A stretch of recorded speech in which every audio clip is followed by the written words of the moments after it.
Then you come to this guy. The excuses, right? You only gave me one. I mean, let's be honest. The guy that had 5, if I had 5, I probably could have done what he did. But you only gave me 1. Even the one that has 3, come on now. And he says, you wicked, lazy servant. Right? And I look at that. And words are so powerful, friends. I'm telling you, when you read the words of God, don't just gloss over them, but dig into them. Right? Because when you look at the word wicked, again, what does the word wicked mean? And you dig down deep into what it is this idea of being impoverished. See, there's a spiritual implication and there's a physical implication. He's saying you're wicked, you're impoverished because the one talent that you did have, take from him and give it to the guy that has 10. Right? But you're just not physically impoverished. I think what he's saying is, and this is what's more dangerous, you're spiritually impoverished. Because you missed the mark completely. So he wasn't just wicked. His real problem, I love what the King James says, he was slothful. What does that mean? It means you didn't bother to get up before noon and do anything. It means you're not contributing. It means you just slept the day away. You took the one talent that I gave you, that I blessed you with, and you put it on the bookshelf. Why? Well, you understand.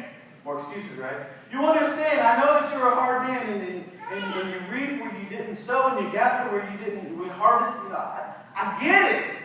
So I buried it, and here it is. And I dust it off.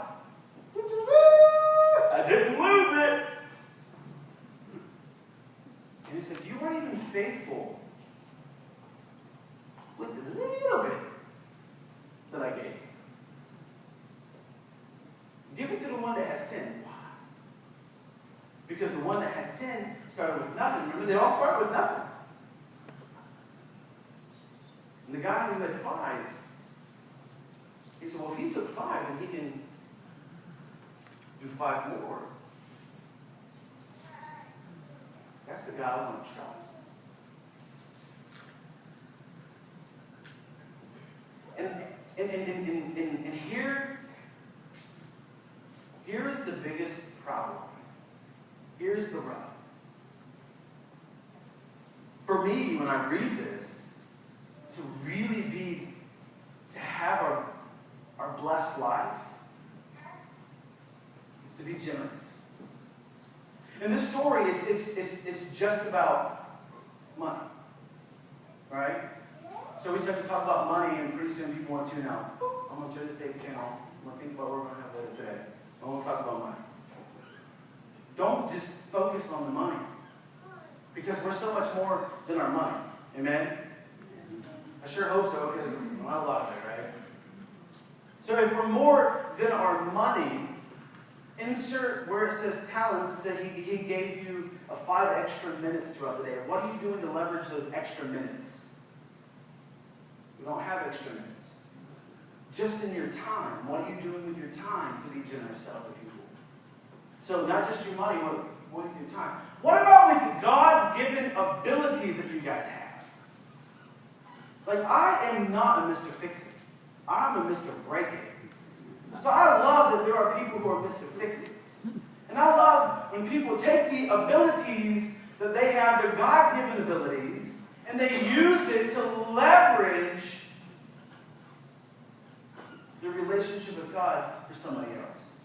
I love the stories of, because I can play an instrument, I'm going to leverage that for God. Because I can fix vehicles. I have a friend, Steve, and he said, you know what, we're starting this new ministry, and this is the greatest idea in the world, I think.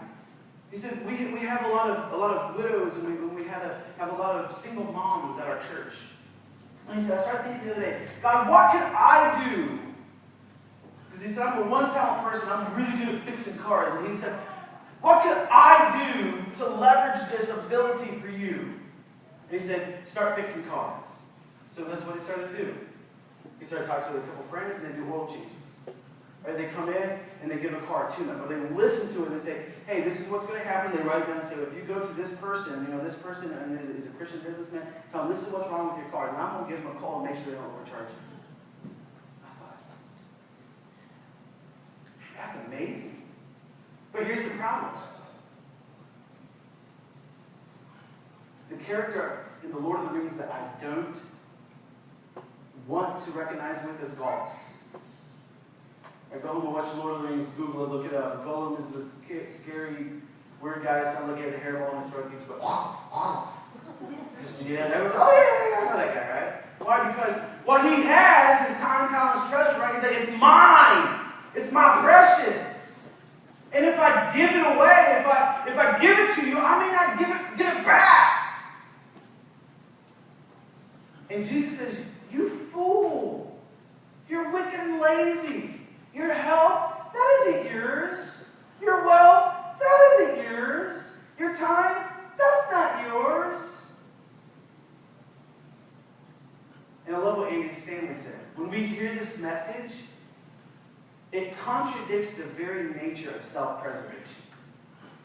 Right? We say, well, we got to save up for a rainy day, Pastor. You don't understand. We got to build a bigger barn. We got to build a bigger storehouse because we don't know. We got to prepare for the future. It's another story. Jesus says, you fool, tonight, if your life is demanded from you. When we read the story, the implication is this. That God is going to hold us accountable with what He's given us. Let me say that again. God is going to hold us accountable with what He's given us. For some of you, you are 5 talent people. Some of you are 3 talent people. And I know there's some 1 talent people saying, Pastor, you don't understand. Obviously, you're not talking to me. I mean, we know about that brother and sister. That God really blessed them. But you can't be talking about me. Look at the story. Go and watch the show Hoarders and see what happens when our possessions possess us. I talk to so many people, right? I talk to so many people and they say, well, Pastor, you don't understand. Well, because of this, I don't have enough money to give to the church. So we're going to talk about money real quick, right? But, oh, look at my new iPhone 6 Plus. And I'm like, because you ain't got no money, right? What's your data plan look like? Look at my big screen TV, Pastor. God has blessed me. All right. I see you don't value God enough to kind of give back to Him with it. Let's not just talk about money. Let's talk about time, right? Oh, Pastor, we want to reach the next generation. Me and my wife had this conversation. We want to reach the next generation. We had 20 kids last week. And we're sitting at home, and she said, man, I don't know what to do. And I said, what's that? And she said, I'm exhausted. She said, I teach Sunday school. I teach kids' church. I'm exhausted. And as a church, right? As a church, we're like, hey, man, we have 20 people. And we said, we're looking for people to help. Like to take time, we talk about time, from the service, to take time that you're not going to be up here and invest your time with somebody, oh, Pastor, you don't understand. I don't have time. I'm just so busy. I mean, you're going to cut into my shopping. You're going to the grocery store. I mean, I just need some me time. All right. We all have 24 hours in a day, 7 days in a week. What are you doing with your time? I see so many talented people who are leveraging their talents and their abilities in the business world, in the finance world, and God, I don't know if it's God wasn't, but they've been blessed, and you ask them to use those same talents and abilities in the church. Well, Pastor, you don't understand. All right. I'll look up some statistics. 10% is what I believe is the starting point of what we're supposed to give to the church. So look at your number that you bring in, right? So I don't care if it's an SSI check. I don't care if you're on unemployment. I don't care if it's on welfare. I don't care if you're working 40, 50, 60 hours a day. Total up all the money that you're living on and just ask yourself this question. Am I giving 10% to the church? Because if you're like an average American Christian, 2.5%. You want me to stop talking about money? Give you 10%. You really want to see the world be changed and reach out to us and you can do some amazing things? See if you're at 10%. The study revealed 20% of people, so the old adage, Mark, that we say 20% of people do 80% of the work. Actually, it's proven statistically, that's the reason why we say it. 20% of the people do 80% of the work. And guess what? The 20%, they get tired. So I just gotta walk away. Right? I'm gonna step on your toes if that doesn't hurt enough. I'm gonna give a good stomp. Are you ready? So many people, listen to this, right? So many people say, well, I'm so generous. I give 10% to my church. I'm so generous. I'm like, if you read in the Bible, the 10% is what's God's already. If I give you $10 and then you use it and a week later you come back and give me $10, you're not being generous. Amen? Nobody wants to say amen to that, right? Why? Because if I give you $10 and you give me $10, no, it's just even.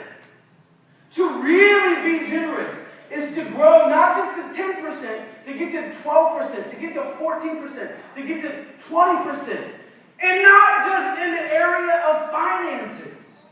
I'm talking about in your abilities, in your time.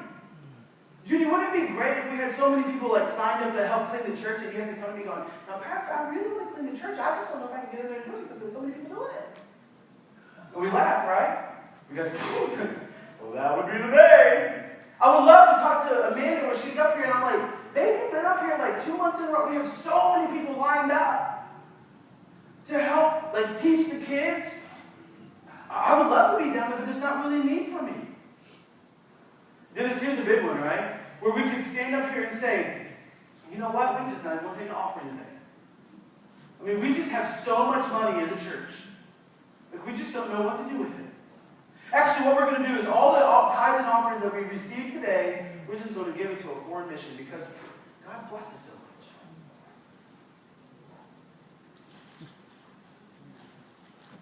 The blessed life is a generous life.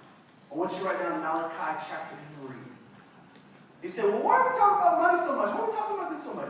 Jesus talked about money more than anything else. And I think in the church today, you may not believe this, but I think it's the thing we talk about least. In Malachi chapter 3, Israel's going through this really tough, oppressed time, and they start to cry out to God.